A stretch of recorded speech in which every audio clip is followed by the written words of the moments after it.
back to the podcast. Today we have with us Pam Tompkins, who's the host of Safety by Design, as well as an article series in Incident Prevention Magazine. Welcome to the podcast, Pam. Well, good morning, Nick. I'm so excited to be with you today and continue talking about our series, which is Safety by Design. We have a lot of things I know to talk about today. So let's get started. And I'm going to be talking this time about the leadership and employee involvement. So if you get in and you kind of look at like a safety system, it talks about the importance of this, but I want to make sure and highlight that as being like the number one thing, because we wouldn't have safety if we didn't have people, right?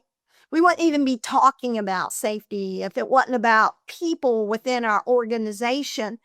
And so it's like the fundamental piece. So the article's going to kind of dive into talking about how you involve people or the importance of it. Let me start with that. Kind of the importance of involving people in this process. I'm going to talk about some of the roadblocks that sometimes we see. And I'm going to give you a couple things in the article that's going to kind of talk about the importance of moving forward. The article is going to be based on really looking at all folks and being involved, and all folks starts with the senior leaders in your organization. And then we'll move in and talk about just the middle managers. And I'll go ahead and say this right now. You know, middle management in most of electric power organizations have a difficulty in understanding kind of the role a lot of times. So we'll kind of talk through some of that, and sometimes we see kind of major roadblocks there from that middle manager.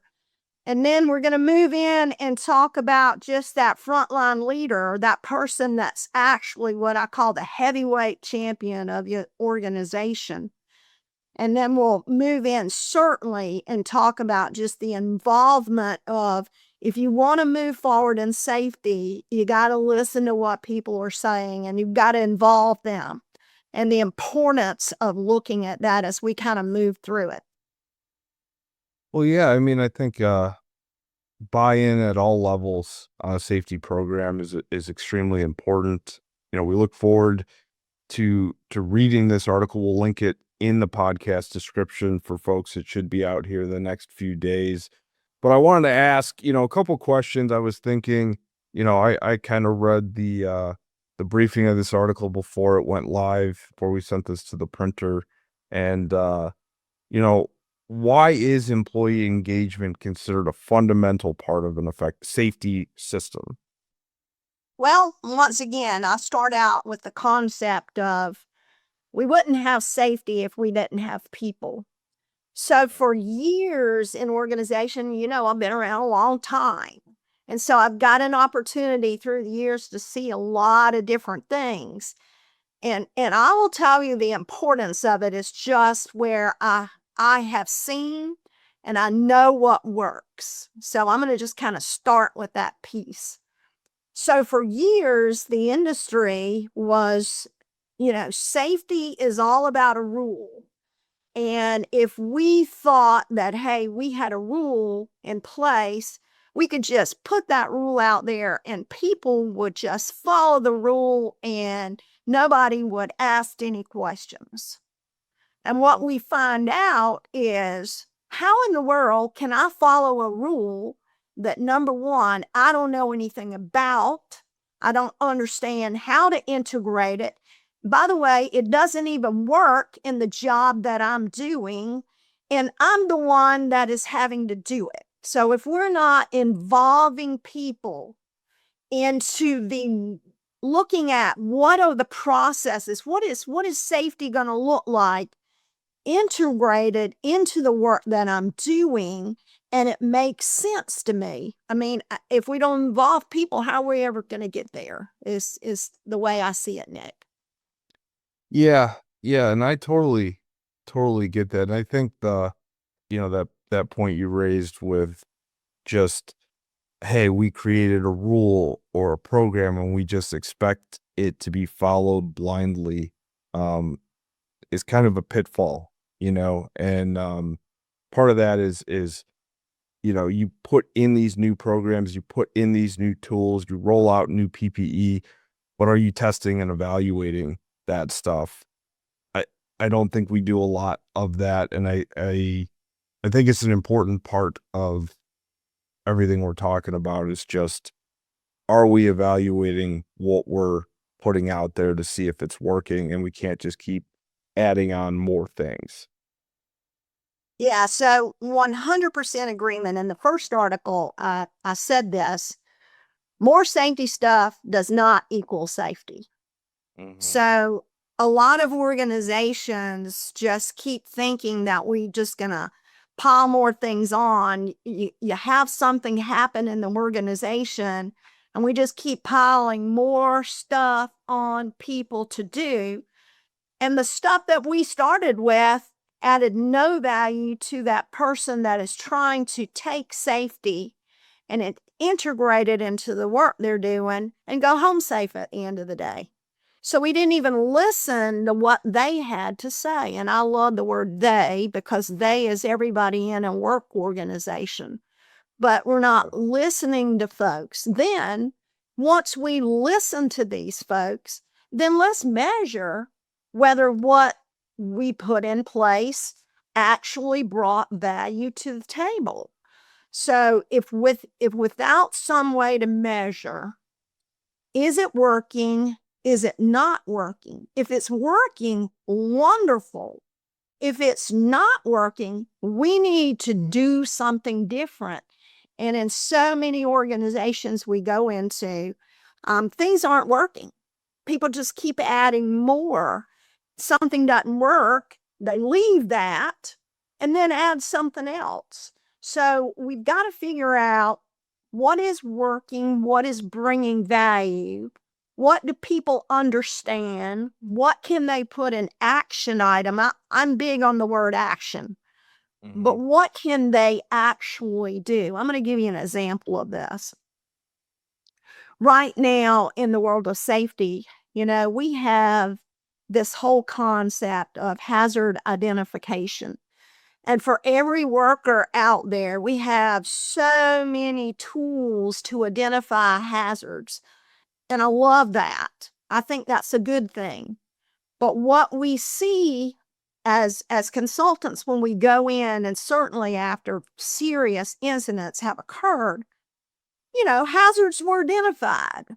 You go in, you look at a job briefing, you've got so many things, check, check, check. We've got all these hazards that were identified, but we have a major, major, major issue that the action item was not attached to that. So when we're looking at initiatives, it's important that we are bringing people, and this is all the folks that are doing this work in, to okay, identification's good, but let's build the process on what it's going to look like for the action item to control what that hazard was. And I say it all has to go back to risk. Risk is probability and severity, and how bad's it going to be on my job. That we are involving the people that do the work and trying to figure out the action item to control that hazard out there. That one to me is the biggest thing that I'm seeing missing. Because we build all these things in a safety system, and at the end of the day, where's the action item? How did we build that in to the process? Yeah, I think that's important, and when we started off, you talked about kind of three levels, senior leadership, middle management, and frontline leaders. I think what's the importance or the value of having buy-in from all three of those groups on a safety program? So it is extremely important. And, many times I'm asked, and our organization is asked, how do we get these leaders on board? Well, I want to just briefly talk about that. Senior leaders.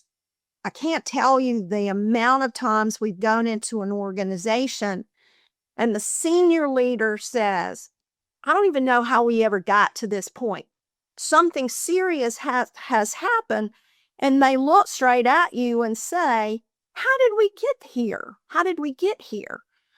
That's a major red flag to ask someone, how did we get here?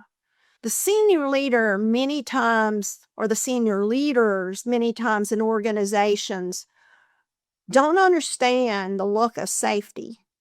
So I think it's important for us in our organizations that if we want senior leader buy-in, we've got to get them on a playing field, I guess might be a good word, to understand the look of safety. And once they do, they understand their responsibility of the hazards that these folks are dealing with out there, but they understand their responsibility based on risk, probability, and severity again. Are they willing to accept this level of risk for their employees? And at what level are they willing to accept? And then what are their expectations going to be? And it can't be just follow a safety rule and listen to a safety staff. What are their expectations going to be to control the risk for the organization, which in then return controls the risk for the worker, if that makes sense. And then your middle managers sometimes are caught in the middle. The senior leader has never put an accountable process in place. There are no key performance indicators for safety other than things like, people attend safety, they attend training. Those are good leading indicators, but at the end of the day, attending something does not mean that they have bought into the process and understand. There should be a much stronger accountable system to align with the senior leader for that middle manager. I think I said this earlier, but the middle manager many times is a roadblock because the middle manager is, they're driven on production. They're wanting their folks to get the work done. And many times in our organizations, they have not been in the field working and don't understand the challenges that folks have. So fundamentally, they have to be someone that can understand the hazards and also the risk and base it on what the senior leader expects out of them, but then also base it on what they expect out of their frontline leaders and the folks that are working under them. So there should be key performance indicators set up for every level of leaders within an organization to measure it, to ensure that you are gaining what you need to gain in an organization. Yeah, no, I think Yeah, absolutely. And I think that's important is to measure no matter what you're doing. If you're spending money, effort, time to push out, whether it's a safety program or a new thing you're doing at home, you need to measure, is it worthwhile? Because some things are not worth doing. And again, like we said before, you can't just keep bolting things on. It creates, potentially more issues and complexity and could cause problems in your safety program. So evaluating with KPIs, that kind of leads into my next question is what kind of KPIs would you implement to evaluate a safety performance across an organization? Yeah, and that one's a really good one. I want to make sure that I say this. Key performance indicators should be based on the process that the leaders or workers are responsible for. So a lot of times in key performance indicators, we just align them based on, I keep going back to the number of things you do, the number of inspections that you have, the number of things. A senior leader's key performance indicators are certainly not going to look anything like a middle manager's. Folks say this all the time. Well, kind of what does the senior leader's key performance indicators look like? So a key performance indicator for a senior leader might be how many times have they actually been out in the field and talked with someone that is doing the work to engage to try to figure out exactly what all these things are doing. So for them, that might be a measurable tool, but also a senior leader has to have a measurable tool based on how successful that middle manager is in taking or bridging their expectations to bridging what is actually happening out in the field. So there are a lot of ways that they can do that. I think it's very important that it's based on what that senior leader is expecting and how to measure that. And every organization is different. It's almost looking at it individually, if that makes sense. And then for the middle manager, that middle manager then has to have a measurable way to find out if the initiatives that are happening out there, because the senior leader might not be looking at all the initiatives that are happening out there. Their key performance indicator may look totally different, but that middle manager has initiatives and then build out a measurable tool based on those initiatives that are being done. And they're the ones that has to be able to figure out, is it working? Is it not working? And they're the ones that are really going to drive what is happening out in the field. That's why I said the middle manager plays such an important role in this. Yeah. Yeah. And speaking of middle management, what are some signs of ineffective leadership in middle management? There are a lot of signs, and we go into organizations a lot of times to the middle manager. And the middle manager, once again, does not understand the look of safety. And there are things that come out like, well, we give folks everything they need to be able to be safe out on their job sites. We tell them, once again, that, hey, we don't want anybody to get hurt. We want them to come home safely. It's a lot of stuff. It's just talk. It's a lot of talk. I don't know how else to say that. Many times the middle manager has never been to, and I'll just say a safety meeting that has value. They don't participate.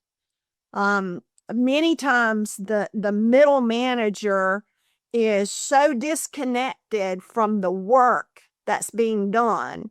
They're only looking at the production side of it and the work that's being done. So it's trying to ensure that that middle manager is totally engaged and that they understand the risk. And somebody basically in that middle management, the senior leader says, you're responsible for this portion of the organization. You tell me, are you willing to accept the level of risk for your folks? And then you identify what those levels are. Mm-hmm. And then, I think it's important that the middle manager better understand, because the look of safety, as we all know, is not PPE. And a lot of times the middle manager just thinks their job is to furnish more PPE, we'll get you anything you need to be safe on your job site. And in reality, they're really doing nothing for the look of safety, because it's all about hazards, risk, and controls. And if they don't understand what that looks like in the field, we've been in organizations before where the middle manager, You try to get good information about the work that folks are doing out in their areas. They don't have a clue. Yeah, You which is sad. I think, That is very sad. well, PPE, David always says last line of defense, always have it, never need it.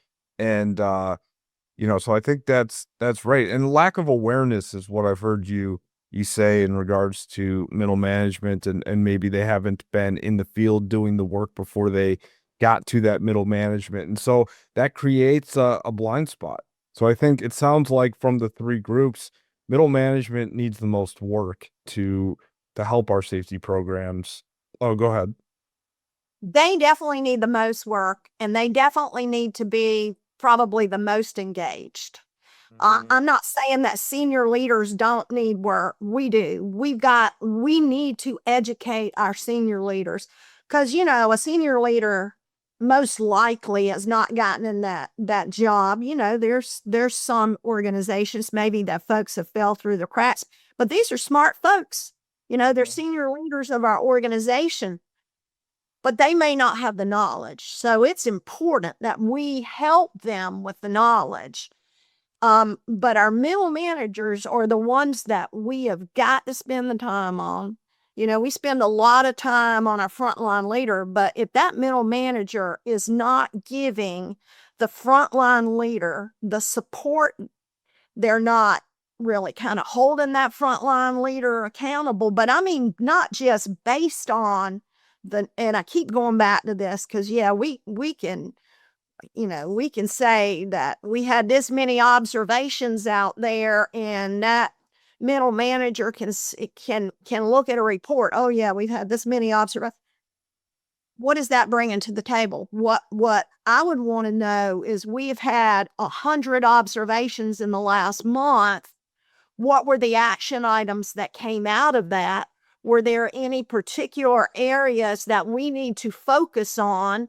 And then once we do that, we build a learning team to pull together to figure out where that focus needs to be and how we're going to get there. So those are the things that middle management needs to do. And of course, along with production, but the integration of safety and production has to go hand in hand. So that's an important piece that I think so many times we miss what the look of safety is and the integration of safety into the work that's being done. That it's not two different pieces. We've said that for years and years. But honestly, you don't see that in organization. I mean, you see that in organizations today very prevalently that it's two pieces in operation. And we've got to come to a place where we have a full integration and alignment of safety into the work process. Yeah. Yeah, and I totally agree with you. Something we talked about before we started recording this podcast was talking more in the frontline bucket, and you have different variations of skill level. You have your people that are just coming in, your young generation. You have your folks that have been in the industry for, they're 45, 50, 55 years old. They've got all the experience. But can we talk a little bit and dive into that, and those different groups, in that frontline workers? Yeah, and what I'm seeing is a total shift kind of in the way that we've always looked at it. We do a lot of work in the frontline leaders, and I call that the employee in charge. Well, there's a lot of employees in charge out there. In fact, at some point in the work, except for maybe someone that's in a lower level apprentice program, um, at some point, almost everybody on the job's going to be an EIC, you know? So, or that person that's going to be leading that process. What I'm seeing coming into the organizations in today's world, which is, I think, a good thing, it's bringing a lot of positive things to the world, is we're seeing a lot of folks that have been in maybe the world for, let's just say, 10 years from the time that they started their apprenticeship process. and people move around a lot more than they used to. They're bringing a lot of different things as they move. They see something that maybe worked. They go to another organization, and they're bringing a lot of knowledge to the table of what worked and what they knew didn't work. And those folks that have been moving around, I think they bring a lot to the table. Now, the frontline leader, I see them sometimes, or the person that's actually given that title, that has folks on a daily basis working underneath them. They bring a lot to the table. And a lot of times that frontline leader has been moved into that position due to seniority within that organization. And a lot of organizations won't break that mold.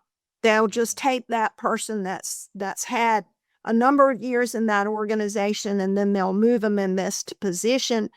And they may not have the ability, I don't know how else to say that, to lead folks effectively, even though, we give them training and those kind of things. I see them kind of lagging behind sometimes.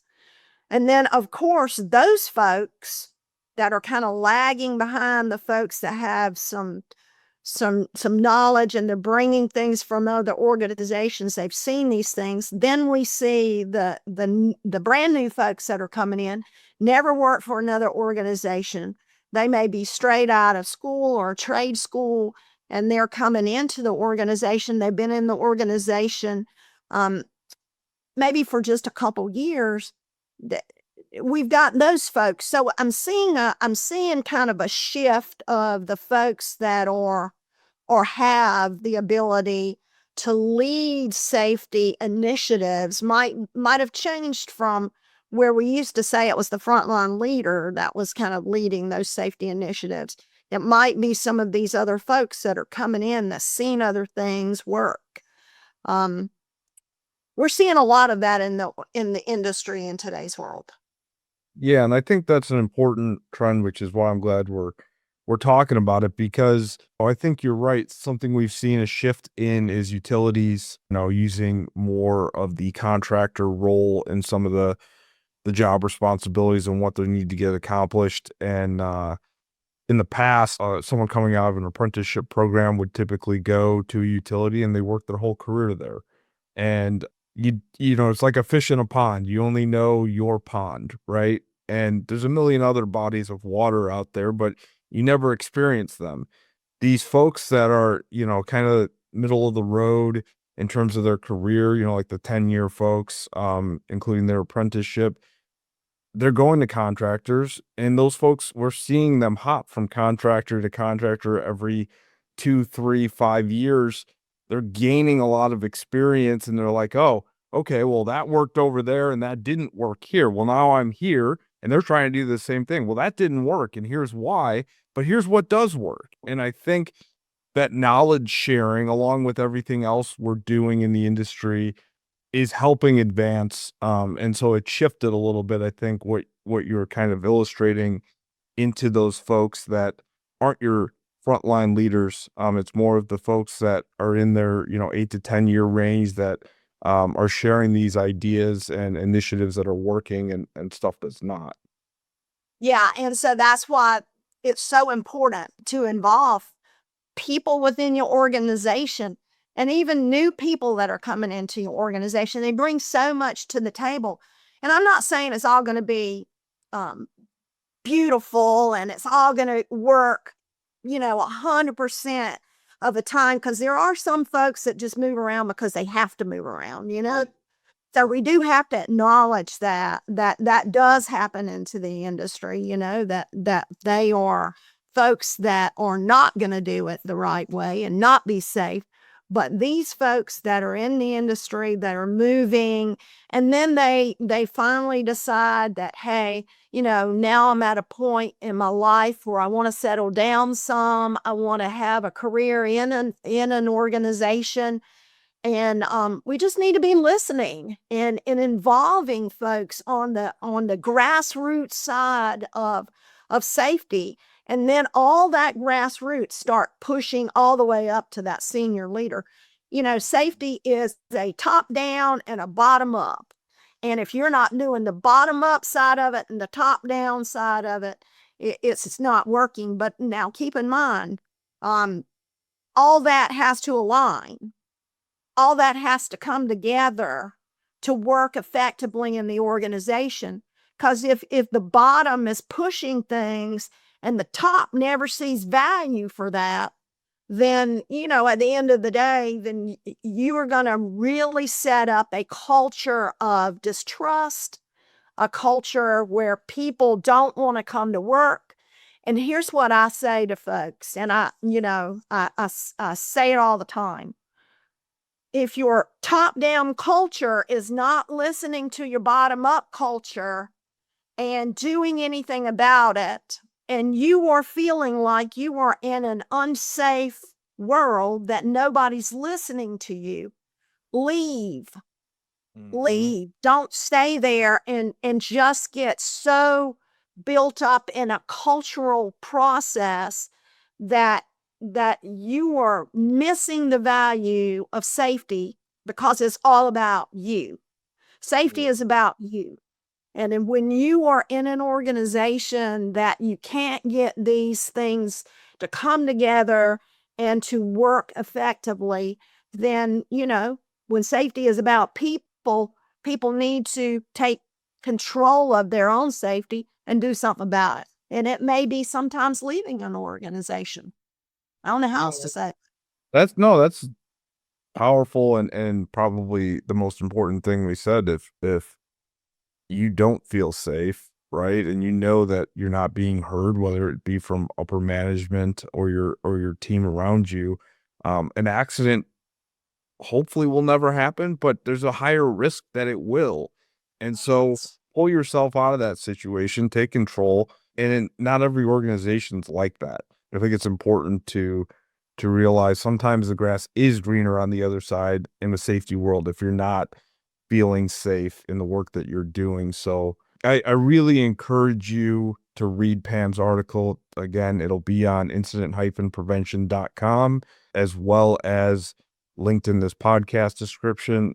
And, something that you don't get a chance, at least not lately, is to see Pam live at the IP Utility Safety Conference in Charleston. And Pam, if you want to talk a little bit about your session and what you'll be covering there. Yes, I am going to be kind of giving a presentation on electric power standards and how they fit into your green line.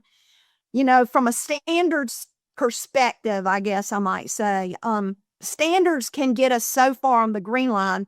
So we're going to be talking about beyond standards almost. I'm going to talk about standards, but I'm going to talk about organizational standards and the ones that you have to have for a solid green line in electric power. Because, in the electric power world, we have one of the highest the hazard that has the highest risk. You talk about shock and electrocution and you talk about arc flash, like what do we know we have to have in our green line to keep ourselves safe?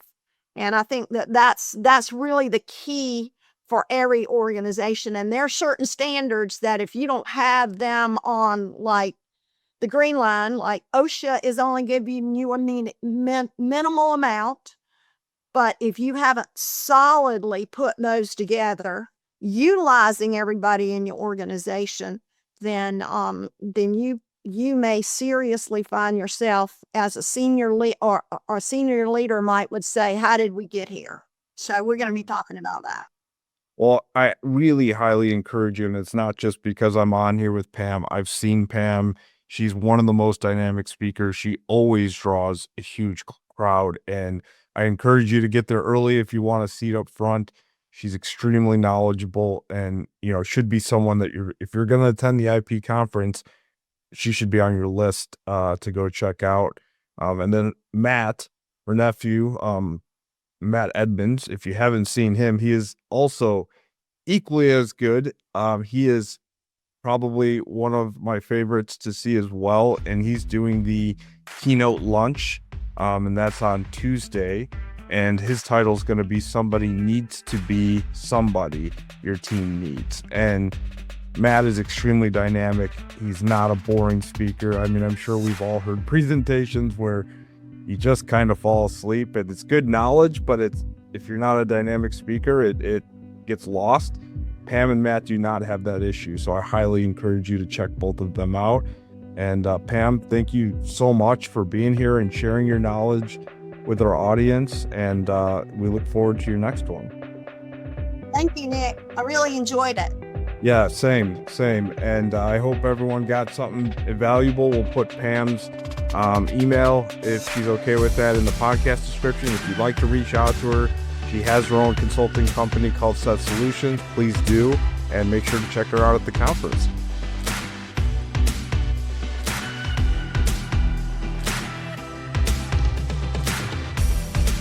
Join us for the IPI Forum, a monthly event designed for utility safety and ops professionals.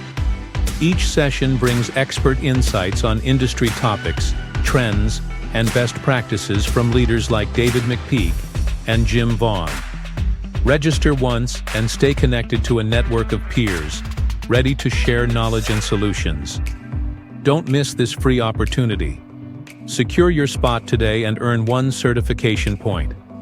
Visit ip-institute.com to learn more and register. The views, information, and opinions expressed during this podcast are solely those of the individuals involved and do not necessarily represent those of Utility Business Media and its employees. It is strongly recommended that you discuss any actions or policy changes with your company management prior to implementation.